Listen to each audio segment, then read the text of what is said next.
Queridos irmãos, eu vos saúdo com a paz do Senhor. Nós estamos iniciando mais uma EBD em Foco. Nós somos da Igreja Evangélica Assembleia de Deus, Ministério do Belém, liderada pelo nosso pastor presidente, pastor Eli Martins de Souza, e é uma grande alegria estar com vocês nesta oportunidade. Eu quero, desde já, agradecer pelo apoio do nosso pastor presidente para a realização deste trabalho, também a liderança geral da Escola Dominical, na pessoa da irmã Elisama Barbosa, pastor Plínio Oliveira, irmã Jamília Magalhães, e nossa gratidão também a todos os professores e alunos que têm acompanhado a EBD em Foco ao longo de cada lição. Aproveite esse momento também para já se inscrever no canal do YouTube da nossa igreja, para que você possa receber em primeira mão, assim que for lançado, um novo conteúdo.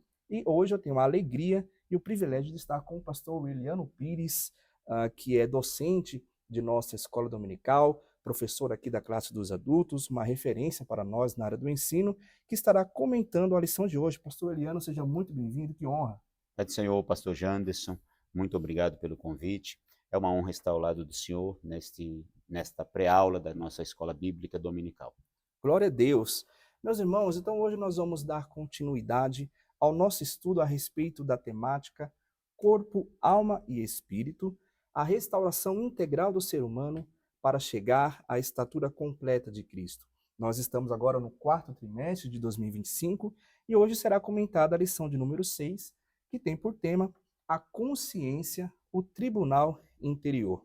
Eu quero já fazer menção e recomendar alguns subsídios que são extremamente importantes para você, querido professor, preparar uma aula de excelência. Recomendamos, como sempre, o livro de apoio da revista desse trimestre, escrito pelo comentarista da lição, o pastor Silas Queiroz, a revista Ensinador Cristão, que sempre traz subsídios importantes para as lições, e recomendamos também a Declaração de Fé das Assembleias de Deus, que inclusive agora já tem uma versão para crianças, né, pastor? Isso. A Declaração de Fé é um livro indispensável para consultarmos os fundamentos da fé, bem como a teologia pentecostal. Então, são recursos valiosos que fazem toda a diferença na preparação das aulas.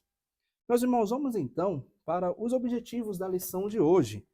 A lição de número 6, a consciência, o tribunal interior. O primeiro objetivo é mostrar aos alunos a origem da consciência humana como um senso moral dado por Deus, reconhecendo o seu papel antes e depois da queda. Esse é o primeiro objetivo da aula. O segundo é ensinar que a consciência atua como um tribunal interior capaz de acusar ou defender, incentivando o autoexame constante. Terceiro é alertar os alunos para as falhas e deformações que a consciência pode sofrer quando não é orientada pela verdade bíblica. O nosso texto áureo se encontra no livro de Atos, capítulo 24, versículo 16, que nos diz: "E por isso procuro sempre ter uma consciência sem ofensa, tanto para com Deus como para com os homens." A verdade prática da nossa lição nos diz o seguinte: diante da crescente degradação do padrão moral do mundo, o cristão deve apegar-se cada vez mais à sã doutrina para ter sempre uma boa consciência. Meus irmãos, neste momento, por gentileza, acompanhe a leitura do texto bíblico. Leitura bíblica em classe. O texto se encontra em Romanos capítulo 2, do versículo 12 ao 16, que nos diz: "Porque todos os que sem lei pecaram sem lei também perecerão. E todos os que sob a lei pecaram pela lei serão julgados.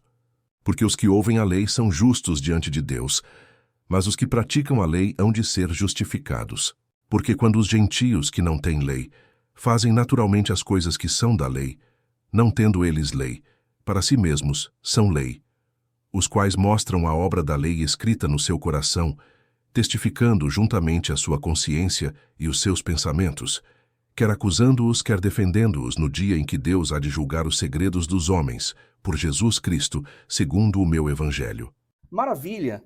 Vamos então adentrar ao primeiro tópico de nossa lição, que tem como título Antes e Depois da Queda. Pastor Eliano, a palavra-chave da aula de hoje é consciência. Então, tendo em vista o primeiro tópico, fique à vontade para comentar e explanar o que é a consciência, suas origens e abrangência. Pastor Liano, fique à vontade, por favor. Maravilha, pastor Janderson. Esta é a segunda lição que nós estaremos ministrando em relação à alma humana. Nós tivemos a lição passada uma introdução ao tema, comentando a respeito da alma como a natureza imaterial do ser humano junto com o espírito. E nesta lição, nós, dando continuidade ao estudo da alma, nós falaremos sobre a consciência. A palavra consciência, ela vem do latim conscientia, que significa conhecimento, senso próprio ou particular. Não há, assim como acontece com a alma, uma definição única para a palavra consciência, pois ela é uma palavra polissêmica com vários significados e o contexto irá determinar do que estamos falando. Além disso, ela tem várias abordagens, como na filosofia, na psicologia, na medicina, na sociologia e na teologia, que é o nosso assunto aqui. Na teologia, a consciência é uma espécie de sensor implantado por Deus no ser humano, que acusa se nós errarmos, ela nos defende se nós acertarmos e nos julga. Para alguns teólogos, e o comentarista diz isso na lição, a consciência ela é uma faculdade do espírito, e para outros, como é o caso dele, é uma faculdade da alma. O teólogo Antônio Gilberto, de saudosa memória, também o teólogo Eurico Bergsten, Severino Pedro da Silva, eles entendiam a consciência como uma faculdade do espírito humano. O teólogo John MacArthur, ele diz que a consciência é um sistema de alerta interno que nos sinaliza quando algo que fizemos é errado. A consciência ela é para a nossa alma o que sensores de dor são para o nosso corpo. Ela inflige sofrimento sob a forma de culpa, sempre que violamos os nossos corações.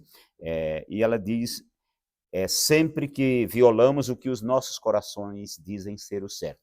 Então, a consciência é uma espécie de sensor, seja da alma ou do espírito, que ambos são inseparáveis, para nos apontar se aquilo que estamos fazendo é correto ou não.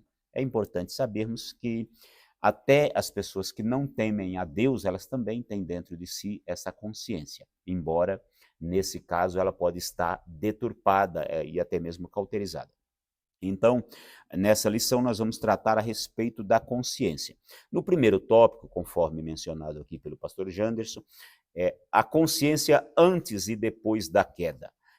A primeira manifestação da consciência, ela está lá no Éden. O ser humano, ele tinha uma consciência inocente, conhecendo apenas o bem, mas eles tinham a capacidade de discernir o certo e o errado, pois Deus lhes proibiu de comer do fruto da ciência, da árvore da ciência do bem e do mal. Após a queda, após desobedecerem a Deus, eles tiveram um sentimento de culpa, de vergonha e também de medo, porque a natureza deles foi corrompida e a partir de então passaram a ter, além do conhecimento do bem e do mal, eles passaram a ter uma inclinação para o mal. E aí a consciência passou a funcionar como um tribunal diante deles, acusando-os, mostrando que algo não está errado. Aqui no subtópico 2 fala a respeito do direito natural. Mesmo as pessoas que não conhecem a Deus, elas têm dentro de si um senso de justiça, daquilo que é correto, daquilo que não é correto. E as pessoas, já a primeira manifestação desse direito, ele acontece na Bíblia no caso de Caim. Caim não tinha lei, mas depois que ele matou o seu irmão, ele teve a sua consciência como acusadora, quando ele foi indagado por Deus. E da mesma forma, todo ser humano, quando ele erra, ele é confrontado pela sua própria consciência. Alguns tentam se esconder, outros tentam transferir a culpa, mas o seu tribunal continuará atormentando terrivelmente. Há casos de pessoas que praticam suicídio depois de terem cometido um crime brutal por conta da sua consciência. A consciência acusa tanto que ele não consegue dormir. O terceiro subtópico desse primeiro tópico fala a respeito da lei escrita no coração. No texto de Romanos 2, 12 a 16, o apóstolo Paulo mencionou 2 tipos de lei. A primeira delas é a lei mosaica, que foi dada ao povo judeu. E a lei moral, escrita nos corações de todos os seres humanos. E com base nessa lei moral, é que a consciência humana ela age tanto para nos acusar quanto para nos defender. A pessoa não teme a Deus, mas ela tem escrita dentro do seu coração a ideia do que é errado e do que não é. Naturalmente, essas leis criadas com base no senso de moralidade que havia em seus corações, embora houvesse muita maldade devido à corrupção da natureza humana, nas civilizações antigas eles criaram códigos penais, mesmo sem ter a lei de Deus. O mais conhecido desses códigos é o Código de Hammurabi, que viveu na Mesopotâmia entre 1792 e 1750 a.C. Esse código ele tem várias semelhanças com a lei moral, com a lei da Torá, a lei judaica. E essas leis, elas tinham muita crueldade em si, mas eles faziam essas leis com senso de justiça, tentando moralizar a sociedade. Isso nos mostra que essas pessoas tinham dentro de si o senso de justiça, o senso de punir o que é errado. Muito bem, esse foi o nosso primeiro tópico, e nós vamos avançando, pastor Janderson. Muito importante, pastor Eliano, este primeiro tópico, que nos confirma que todo ser humano possui, de forma inata, a consciência, esse senso, como o senhor falou, do que é certo e errado. Basicamente, ninguém pode afirmar que não sabe diferenciar se algo é certo e errado, né, pastor? Sim, verdade. E por isso a síntese deste tópico vai nos dizer: a consciência foi dada por Deus como senso moral inato, mas sofreu distorções após a queda. Essa é a síntese do primeiro tópico. O que nos leva, então, ao segundo tópico da aula, que fala sobre o funcionamento da consciência. Nós já entendemos que a consciência é inata ao ser humano, mas como é o seu funcionamento, pastor Eliano? Fique à vontade, então, para discorrer sobre essa temática. A consciência, ela tem uma tríplice função. Ela funciona como num tribunal. Nós temos um tribunal do júri, nós temos a parte da acusação, a parte da defesa e o juiz que faz o julgamento. E na nossa consciência, ela exerce esses 3 papéis. Ela tanto acusa, quanto defende e julga. Quando nós pecamos, mesmo que ninguém não nos veja, a nossa consciência nos acusa. Se formos culpados, por mais que a gente tente esconder aquilo que praticamos, a nossa consciência aponta que nós estamos errados.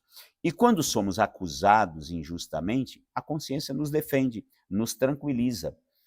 Por isso que as pessoas costumam dizer: eu estou com a minha consciência tranquila, eu não tenho culpa nesse caso.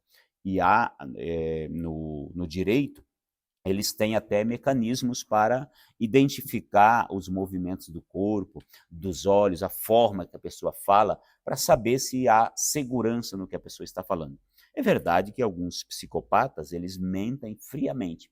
Então, eles têm habilidade, inclusive, para enganar isso, enganar as pessoas nesse aspecto, as autoridades. Mas o exame psicotécnico, ele serve também para detectar alguns desvios da pessoa, da personalidade, com base nos traços que eles fazem. Então, eles têm técnicas para descobrir isso.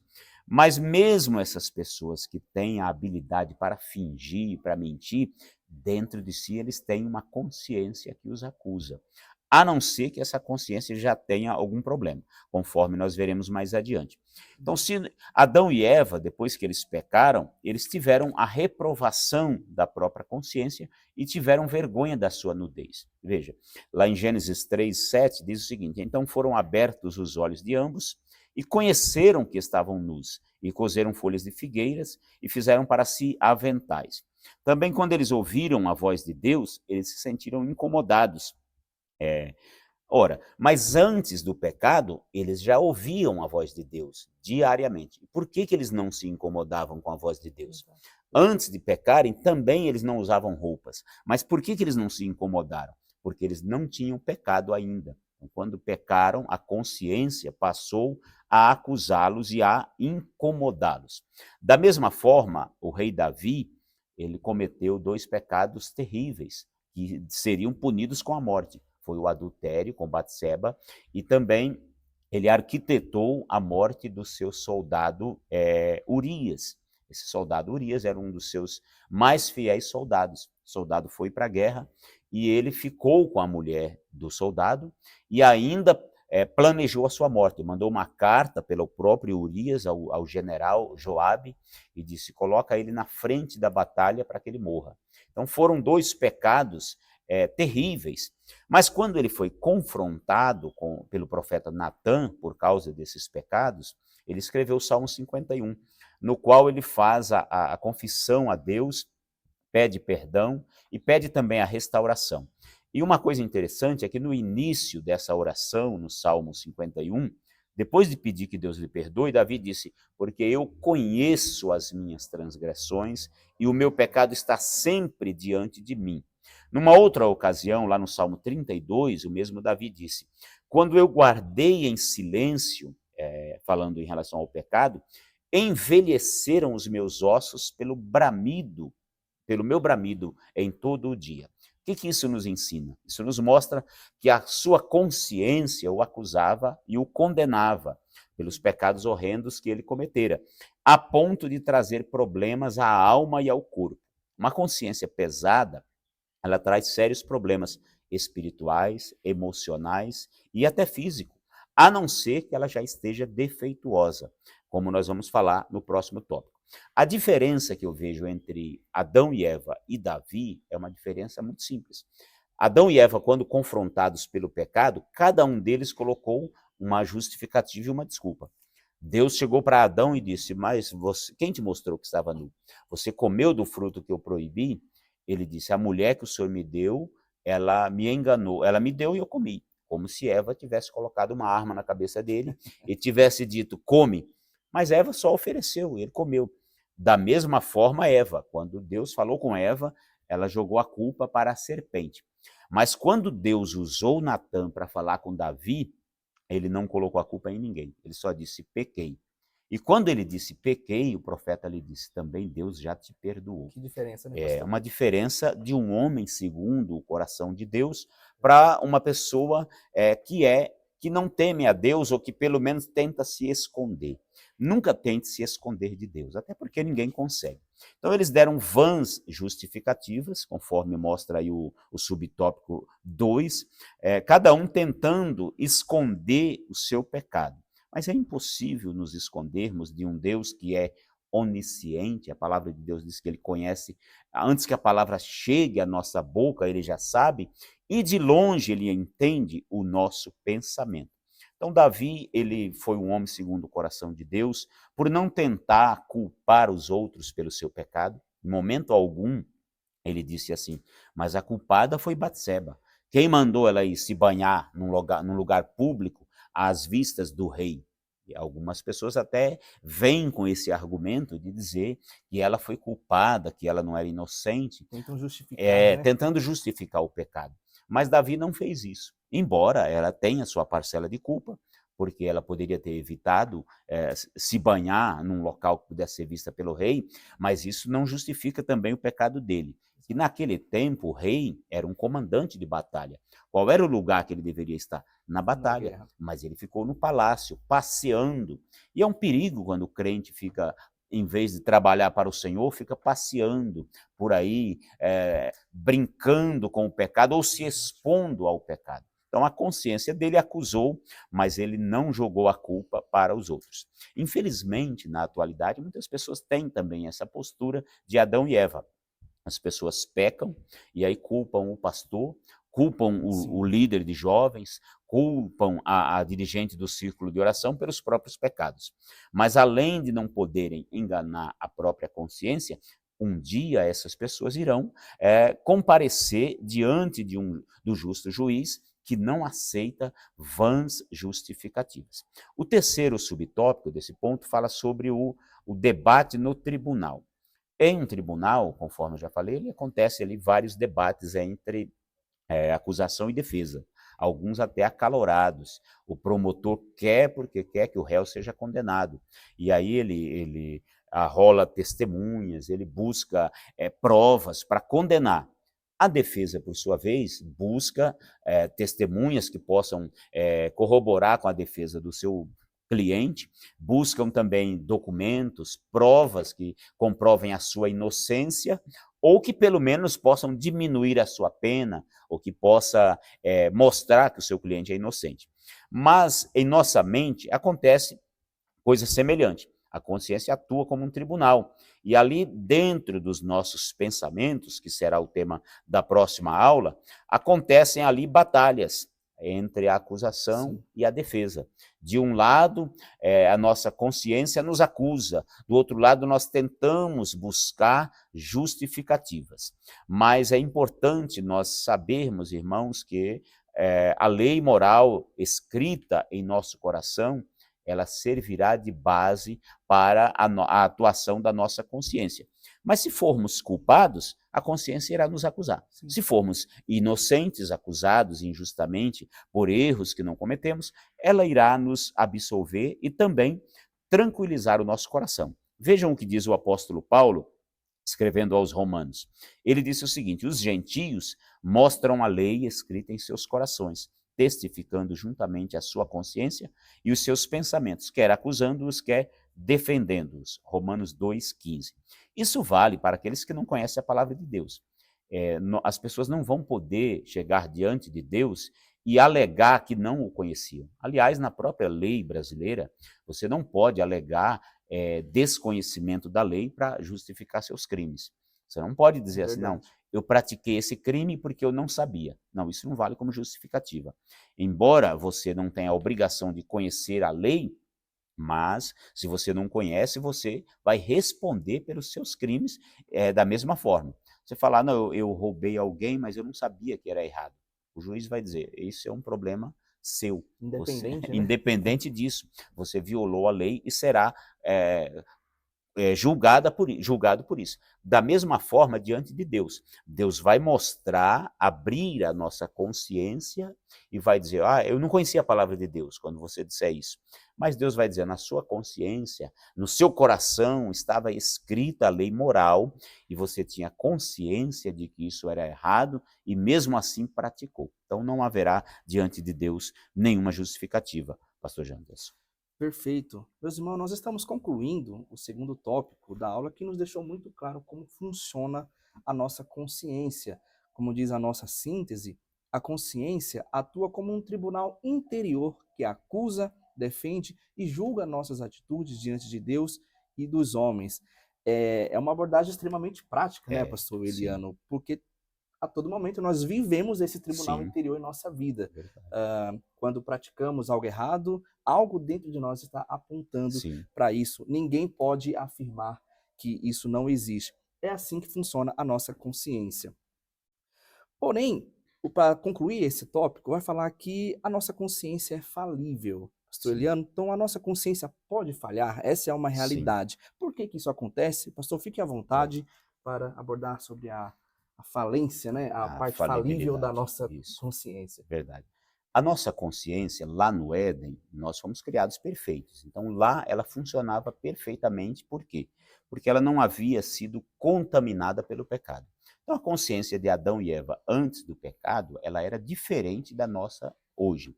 Porque eles tinham conhecimento apenas do bem. Eles sabiam que não deveriam desobedecer a Deus, mas a consciência deles não era corrompida. Eles não tinham ainda a inclinação para o mal, para o pecado. Então, hoje, após o pecado, nós não podemos julgar os nossos atos somente pela nossa consciência e achar que se ela não nos condena, está tudo certo. Infelizmente, muitas pessoas têm essa ideia. Eu me sinto bem. Não, o importante é eu me sentir bem, mas não é. O importante não é você se sentir bem, porque se a pessoa tiver com uma consciência defeituosa, ele vai se sentir bem mesmo estando errado. A Bíblia, ela fala de situações em que o indivíduo endurece o coração a ponto de perder a sensibilidade, ou seja, a sua consciência tornou-se cauterizada. E uma pessoa assim, ela é repreendida várias vezes e não se arrepende, simplesmente não se dobra. Quando uma pessoa blasfema contra o Espírito Santo, a sua consciência se torna cauterizada. Nesse caso, não adianta você tentar argumentar, porque ele não vai nem te ouvir. Então, é por isso que Jesus diz que alguém que blasfema contra o Espírito Santo, ele não tem perdão. Porque é o Espírito Santo que nos convence do pecado, da justiça e do juízo. Porém, se a pessoa chega ao ponto de blasfemar contra o Espírito Santo, significa que a sua consciência ela está cauterizada. E o que quer dizer cauterizada? É uma palavra que, em relação ao corpo, significa que uma parte do nosso corpo foi queimada e perdeu completamente a sensibilidade. Se você passa por uma queimadura de segundo grau, ela queima algumas partes da pele e a pessoa, naquele local, você não sente nada, porque a pele está cauterizada. Da mesma forma, acontece com a nossa consciência. Então, a nossa mente, ela pode tanto estar cauterizada, como ela pode também estar presa ao legalismo. Nesse caso, Paulo chama de consciência fraca. A consciência fraca, ele acha que tudo é pecado. Então, é uma consciência que ela não está cauterizada, mas ela está defeituosa, uma consciência fraca. Tem pessoas que acham que ele não pode comer carne, que é pecado, pessoas que acham que eles têm que dormir de terno, outros acham que eles... uma série de coisas São que dois são... polos, né, pastor? Exatamente, dois extremos. Outros acham, por exemplo, que assistir televisão é pecado. Tem uma série de regras que eles criam, que são doutrinas humanas, e essas pessoas colocam sobre si um jugo tão pesado que nem eles mesmos podem carregar. Eles tornam o caminho do céu mais estreito do que já é. Mas existem também outros que acham que é o contrário, é o oposto do legalismo, é a libertinagem. É aquela pessoa que tem uma consciência corrompida e acha que nada é pecado. Para eles, tudo bem, Deus só quer o coração, aí eles bebem, eles dançam, eles fazem várias coisas, eles acham que não tem problema algum. Então, irmãos, são extremos que nós devemos evitar. Você não deve entregar a sua consciência ao legalismo, mas também não deve entregar a sua consciência à libertinagem, porque Deus requer santidade do seu povo. A Bíblia diz, sede santos, porque eu, Senhor, vosso Deus, sou santo. Isso não é um preceito apenas do Antigo Testamento. O apóstolo Pedro, ele repetiu, ele reafirmou esse princípio do Antigo Testamento quando ele disse, como é santo aquele que vos chamou, sede vós também santos em toda a vossa maneira de viver. E aí surge a pergunta, o que fazer então para que tenhamos uma consciência funcionando perfeitamente? O apóstolo Paulo nos dá a receita. Nós devemos educá-la através da palavra de Deus e mantê-la submissa ao Espírito Santo. Somente assim nós teremos uma consciência pura. Se nós meditarmos diariamente na palavra de Deus, observando o nosso estilo de vida de acordo com a palavra de Deus. No Salmo 119, o salmista disse assim, como purificará o jovem o seu caminho? Observando-o conforme a tua palavra. Então, quer manter uma consciência pura? Mantenha a sua consciência cativa à palavra de Deus. E Lutero disse isso. Eu tenho a minha consciência cativa à palavra de Deus e não posso e não vou me retratar. Ele sofreu as consequências na Reforma Protestante, e nesse mês nós estamos completando o aniversário da Reforma Protestante, mas ele, quando ele foi instado a renegar os seus escritos, ele disse, eu tenho a minha consciência cativa à palavra de Deus e não posso e não vou me retratar. Que Deus me guarde. Então, nós também devemos ter a nossa consciência submissa à voz do Espírito Santo. Esteja sempre em contato com o Espírito Santo, ouvindo a voz de Deus, porque o crente fiel, irmãos, ele sempre vai ser repreendido pelo Espírito Santo se ele sair da linha. Se ele errar em algum momento, o Espírito Santo vai dizer, não vá por aí, porque esse caminho é errado e vai te levar à morte. Então, a nossa consciência, ela é como um computador. Um computador, ele pode ser novo, ele pode ter uma boa configuração, ser de uma boa marca, ter um bom armazenamento, mas se você colocar nele, se você acessar sites duvidosos que contêm vírus, ele vai contaminar aquela máquina que ela não vai servir para nada. Se você também inserir no seu computador um pendrive ou um outro item que esteja contaminado, ele também vai contaminar a sua máquina, o seu celular. Se você conectar ele a alguma coisa contaminada, ele vai também ter problemas. Assim é a nossa consciência. Se nós enchermos a nossa mente com o pecado, a nossa consciência irá se corromper e não julgará corretamente os nossos atos.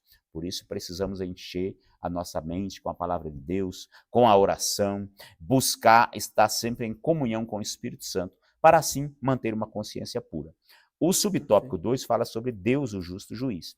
Nós vimos até aqui que a nossa consciência, ela funciona como um tribunal em nosso interior, e ela tem a sua importância para julgar as nossas ações, tanto para acusar quanto para nos defender quando somos acusados injustamente. Entretanto, conforme o comentarista colocou na lição, a nossa consciência ela é falível e o seu julgamento não é definitivo. E se a nossa consciência falhar, o fato, irmãos, da nossa consciência não nos acusar, pode significar que ela está defeituosa. E precisamos sempre nos lembrar que um dia nós vamos comparecer perante Deus. Os ímpios serão julgados segundo as suas obras, conforme nos diz a palavra do Senhor, mas, irmãos, nós, os crentes, seremos julgados pelo nosso trabalho. Então não vamos nos enganar. Nós um dia estaremos diante do justo juiz. E o Senhor, ele é um juiz onisciente. Ele é um juiz que conhece as intenções do coração. Sim. Ele é um juiz que não se deixa corromper. Nós vemos nos nossos dias uma pessoa que tem dinheiro, ele pode, inclusive, corromper a justiça, ele pode comprar consciências, mas diante de Deus o dinheiro não funciona. Diante de Deus ele é incorruptível, ele julga segundo a reta justiça, ele é fiel. Então nós precisamos sempre nos lembrar de que o nosso Deus é o justo juiz e ele julgará a cada um com equidade, ele julgará com justiça. E nós vemos apenas as ações. Nós olhamos, podemos julgar alguém apenas por aquilo que vemos, mas Deus julga também as intenções, as motivações, ele sonda as mentes e os corações. Por isso devemos sempre rogar ao Senhor que sonde o nosso coração, que veja se há algo errado, pois ele conhece o mais profundo do nosso ser, até mais do que nós mesmos. Existem coisas em mim, no meu interior, que eu não conheço. Talvez eu não saiba como reagir diante de uma situação que somente no momento em que a situação ocorrer é que eu vou saber como reagirei. Às vezes até nós mesmos nos surpreendemos. Então, irmãos, é importante que nós tenhamos essa consciência purificada pelo Espírito Santo. Muitas vezes nós pensamos que está tudo bem conosco, mas o Senhor nos confronta, Sim. O Senhor nos repreende, o Senhor nos indica o caminho correto a seguir. Um exemplo disso é a igreja de Éfeso. A igreja de Éfeso era uma igreja ortodoxa, era uma igreja que colocou à prova os falsos apóstolos e os achou mentirosos. Era uma igreja que trabalhava, Jesus disse para eles assim, trabalhaste e não te cansaste. Agora eu tenho contra ti que deixaste o teu primeiro amor. E aí o Senhor elogiou que estava correto, mostrou que eles haviam deixado o primeiro amor e recomendou que se arrependessem e praticassem as primeiras obras, conforme está lá em Apocalipse 2, 1 ao 7. Então que Deus nos guarde, irmãos, a nossa consciência pura, a nossa consciência submissa à palavra de Deus e ao Espírito Santo. Glória a Deus. Maravilha, pastor Eliano. Uma lição extremamente prática. A igreja de Éfeso realmente é um exemplo de como a nossa consciência pode permitir que a gente faça coisas boas Sim. realmente, práticas boas, como a igreja Sim. de Éfeso tinha, e ainda assim fazer tudo isso para Deus sem amor. Sim. Então ali, talvez a consciência de muitos membros ali não acusava de nada, não, Sim. eu estou combatendo as heresias, eu estou pregando a palavra de Deus, trabalhando para o Senhor, e a consciência deles não os acusava de alguma outra coisa que Exatamente. Estivesse incorreta. Mas é por isso, como o senhor disse, que existe Deus como supremo juiz. É algo realmente natural, porque tem muitas pessoas que, por causa da mente defeituosa, elas não vão achar que estão erradas. Sim. Mas sabemos que existe um Deus que ele sim é o supremo juiz e a palavra final é dele. Muito obrigado, pastor, foi uma bênção. E nós estamos finalizando esse último tópico que nos traz, então, a verdade de que a fonte, então, de toda a moralidade é o nosso Deus. É, Ah, sabemos que algo é errado porque Deus disse que é errado, sim. não porque as convenções humanas formaram Uhum. isso, né? Então, a nossa consciência ela pode falhar. Deus é aquele que sonda as nossas mentes e os nossos corações, como bem disse o nosso querido pastor Eliano. Por isso, a nossa síntese vai nos dizer que a consciência ela pode ser corrompida ou enganada e só funciona corretamente quando guiada pela palavra de Deus e pelo Espírito Santo. Pastor Eliano, suas considerações finais e a conclusão, por favor. Maravilha. Quero agradecer, pastor Janderson, pelo convite para estar aqui, falando da consciência humana e deixar aqui o Amém. nosso convite aos nossos telespectadores para estarem conosco no próximo domingo. Se você está em São Carlos, nós temos a nossa escola bíblica dominical a partir das 9 horas no templo sede e nas nossas congregações. Se você quiser deixar um comentário, nós podemos fornecer o endereço mais próximo de você. Será uma Perfeito. bênção recebê-lo. Aqui é apenas uma pré-aula, não substitua esse vídeo pela escola dominical É presencial. verdade. Lá nós temos um tempo maior e o professor certamente irá se estender mais sobre o assunto, trazer novas informações, fotos. É uma bênção. Nossa escola bíblica dominical aqui em São Carlos é uma escola muito abençoada e eu sinto-me honrado de fazer parte do corpo docente dessa escola Que bíblica bênção. dominical. Glória a Deus. Glória a Deus. Deus Meus abençoe. irmãos, então, a conclusão da nossa lição nos diz o seguinte: devemos manter nossa consciência sempre pura, renovada e iluminada por meio do contínuo estudo da Bíblia, nossa infalível regra de fé e prática. Se ela nos acusar, não nos esqueçamos: o sangue de Cristo é poderoso para purificar a consciência de todo aquele que, arrependido, confiar no poder do seu sacrifício. Cheguemo-nos sempre a Ele com inteira certeza de fé. Glória a Deus. Queridos irmãos, nós estamos então finalizando a nossa IBD em Foco. Eu espero que todos os comentários e subsídios que foram apresentados nessa oportunidade sejam de bênção e edificação para todos. Mais uma vez, pastor Eliano, muito obrigado Amém. pela presteza, pela dedicação em preparar cada comentário. Que Deus abençoe. Nos vemos então na próxima aula, permitindo o Senhor que Deus os abençoe.